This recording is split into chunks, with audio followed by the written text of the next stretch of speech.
we'll get into it, and actually we'll go ahead and start there. Yeah, you see a good picture of the Lakers winning the in-season tournament. And my first question is, did the in-season tournament fool the Lakers? Like, was that fool's gold for us? Like, we won that tournament and folks had a high, but since then, as you pointed out, things have turned. I went to for the worst, but not near the same level of play has been going on since the tournament went down. And a lot of Laker fans are panicking a little bit and distraught with how things are going on, especially right before the trade deadline. So again, just did the in-season tournament fool the Lakers at all? Just looking at this picture makes me laugh. Like, look at Rui Hachimura, bro. He looks so excited. Like the they joy, really man, it was a little too much. A little too much. I think our boy Jake Gold, he might have been right, man. He might have been telling some facts. I hate to give him that too, because he was honest about he that. Was hating on the tournament. I don't know if I could call it fool's gold completely. I think it's more been, I guess, maybe an indictment on the Lakers' effort in a sense. Like, it feels like they've let their foot off the gas a bit, and even while the tournament was going, we talked about, like, they need to play every game like it's the in-season tournament, because every in-season tournament game, it seemed like they were locked in. Yeah. They were looking to dominate from start to finish, especially defensively. They were in tune with everything. And the games that weren't in-season tournament games, they were like tricking off. And so I'm like, I don't understand why we can't have that mentality. I know the schedule for a second, like, it got pretty rough to where they were playing 5 games in 7 days and that kind of thing. And they talked about fatigue, but you can only use that excuse for so long. Like, they went on a stretch where they were 2-8, 3-10. So it's been rough in the going since the in-season tournament. So I know, which we'll talk about, some rumors have been going around in terms of trade. Rumors have been going around in terms of Darvin Ham's job security.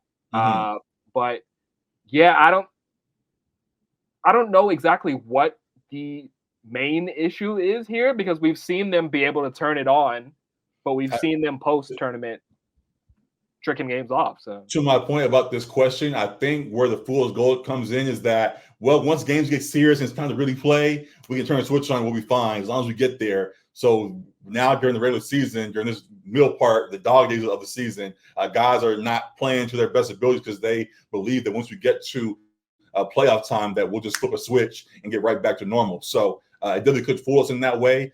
Maybe not fans, because fans, we all are watching from afar and kind of frustrated and annoyed and don't want the gas to be pulled off of too much. But inside the building, it seems like a lot of people in there are like, hey, we got LeBron and AD cooking right now. The rest of the guys haven't figured out their things yet, but they'll find their shotgun postseason. So once we get there, it'll be all good. When there should be a little bit more urgency now to make sure for when we get a good playoff spot, because that does play its part, though we do have LeBron and AD, but also just to maintain momentum. We saw the importance of that going into the postseason as well, and we are not building that up in the right way so far. So, yeah, I would say we are not fooled by it. I think the Lakers themselves may be fooled a little bit by what they went through in the tournament there. So, yeah, we'll see how that plays out. And then to your point about the rumors and all of that, you have any comment more on what's going on with that? You want to see some trades made? Do you want to see Darvin Ham let go, or anything?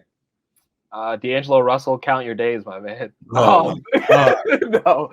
Of all the problems we have, somehow D'Lo is the one that gets pointed to. I don't get it. It's really more so too because of his contract. Like, he's getting paid the most after AD and Braun, so like he's the one that's gonna be used in a deal where you're getting back a serviceable player.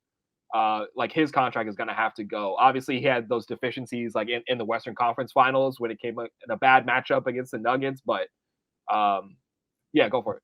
Do we need a player of that caliber to come in to fix this, or can we take a lesser? Can we just find another shooter somewhere and be fine with that? Do we need to go get a big name D'Lo swap type of player in order to fix this thing right now? Excuse me.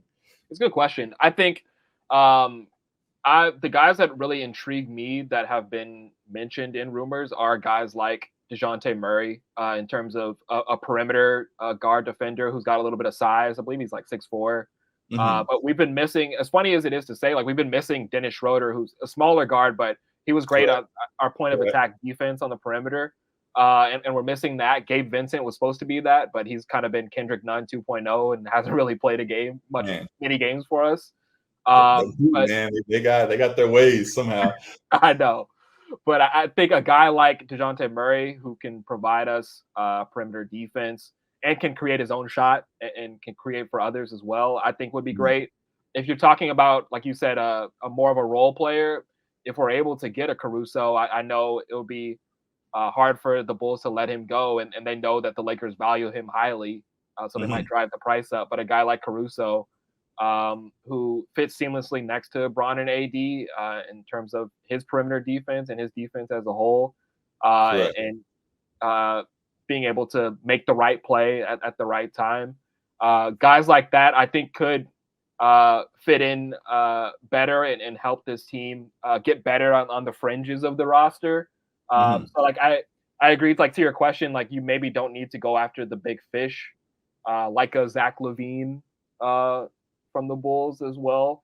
Mhm. I don't think that kind of player hurts either. But to our question in the offseason about the third solidified guy stepping up, I think Reeves kind of has been that. Like he has been a Sure. consistent third for this team. So to your point, I think they could go after more role player 3-and-D type guys to help fill out the roster because the guys we got in the offseason who we thought made this offseason great have been inconsistent or hurt. Mhm. So yeah.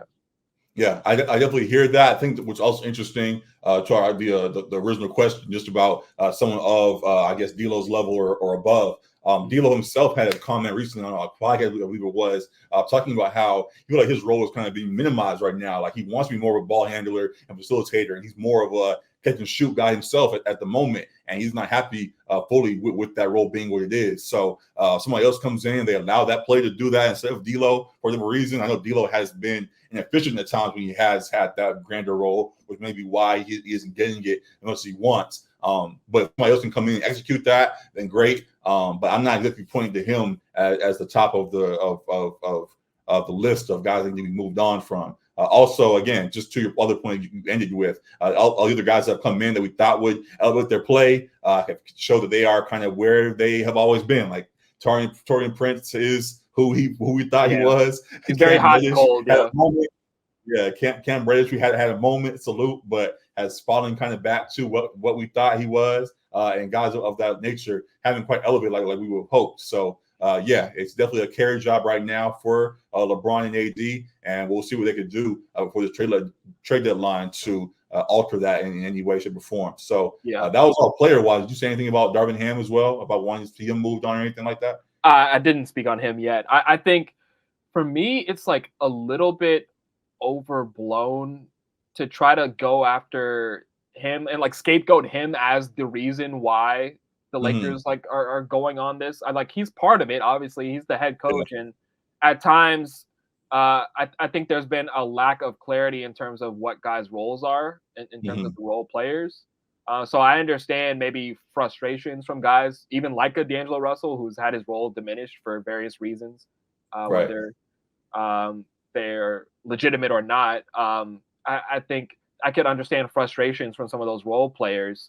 But in terms of like fans, like calling for Ham's job once we go on a tough streak, like this is the same guy that once we made the trade last year at the trade deadline, he was able to help lead this team to a Western Conference Finals appearance. So to Right. just flip on it that quick, I know it's a trend in LeBron's history in terms of being the coach killer. So I get it. And when you have LeBron on the team, you have the expectations of championship or bust and maximizing his window. But I just going after the coach when you have your first rough patch like of the year, I feel like I don't know. It feels like a little bit like overzealous to Mhm. try to do that, and it feels like a little bit too reactionary to me.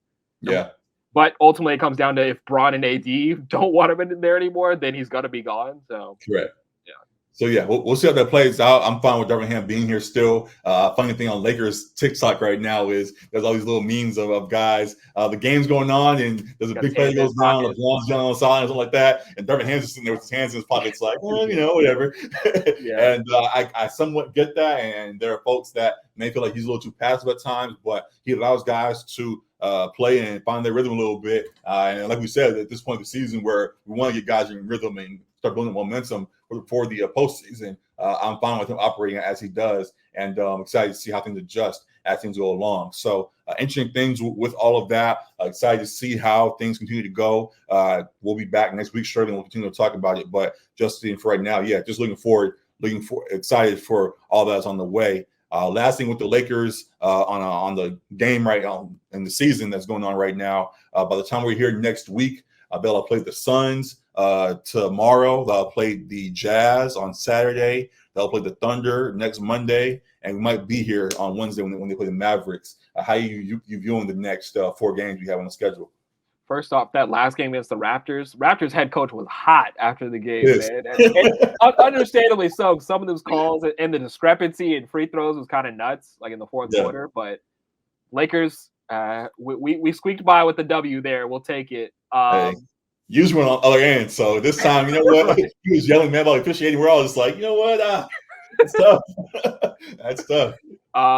Suns are still very beatable right now. Like, they're still figuring things out. They've got Bradley Beal back healthy finally, so that's a plus for them. The way the Lakers have been playing, I could see that going the Suns' way. Mm-hmm. Jazz are a team that could give them a fit, but I think that's a team that they should beat. Thunder have been hot for a good period of time this season. I think the Thunder probably get them. I'll say probably 2-2 in these 4 games.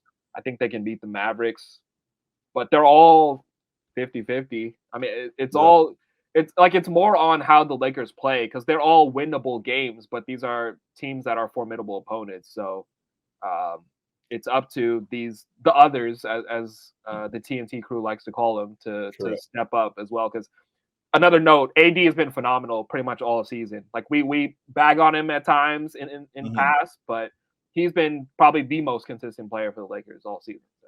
Correct. We usually have our OK segment that we do each week. We're going to skip it this week, but he was a guy I definitely wanted to mention him, that he's been hooping right now, and wanted to make sure we give him his praise, because where everybody's loud when he's playing bad. We want to make sure we have the same energy when he's playing good, and he's definitely doing that so far. And now we have to get the pieces around him to help elevate the whole team, as he's doing his best to do right now. So I agree with you in the schedule, and that 2 games out of these 3 or 4 would be great. We know how things can go with the Lakers, and sometimes we'll have a great game, and then sometimes we'll all of a sudden get caught by somebody. So hopefully we can avoid that this week, and continue to build things up in a positive way, and get actually a little win streak going, which would be nice to see. So looking forward to all of that. Fun things on the way with the Lakers. The last thing I'll point out in regards to the Lakers is they just announced that LeBron's going to be featured. LeBron, Jimmy Butler, Anthony Edwards, Jason Tatum, ... and Sabonis. That's mean, man. Include Sabonis properly, man. Come on now, Sean. They said one of these guys is not the same. They're going to be involved with a Netflix show similar to the quarterback show that NFL had on the platform last summer. So we'll see how that plays out. Excited for it. Are you going to be checking out the Netflix show when it comes out? That's going to be some great hater fuel for you for the LeBron episode. No, I'll definitely check it out. I'm yet to check out the quarterback one, but I heard great things about it following Mahomes and Kirk Cousins in that one. But yeah, I'm looking forward to this, because definitely got some interesting personalities here between Anthony Edwards and Jimmy Butler, especially. And of course the face of the league in LeBron and them. So and future Laker Jason Tatum. So it should be interesting to watch for sure. Yeah, it's gonna be a good time. I'll be tuned in, be locked into that Sabonis episode, and Anthony Edwards for sure. The other 3, who knows? Those will be interesting ones. But no, it definitely should be a good time. You can throw in a 6th guy into the mix that you want to see follow around. If you're putting a 6th guy in the mix for this, who would the 6th man be for this Netflix show? Anybody you want to follow a little bit more closely this I feel like it's an easy answer, and he's still one of my favorite players in the league. But it's got to be the freaky man. It's got to be the Greek Freak for me.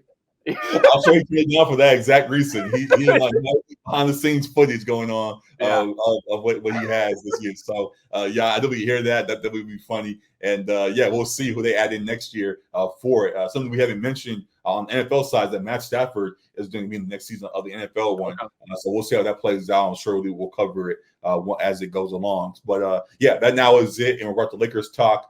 Be sure to comment on all that if you guys are following us on LA Sports Report, and we'll be sure to respond to you guys there. So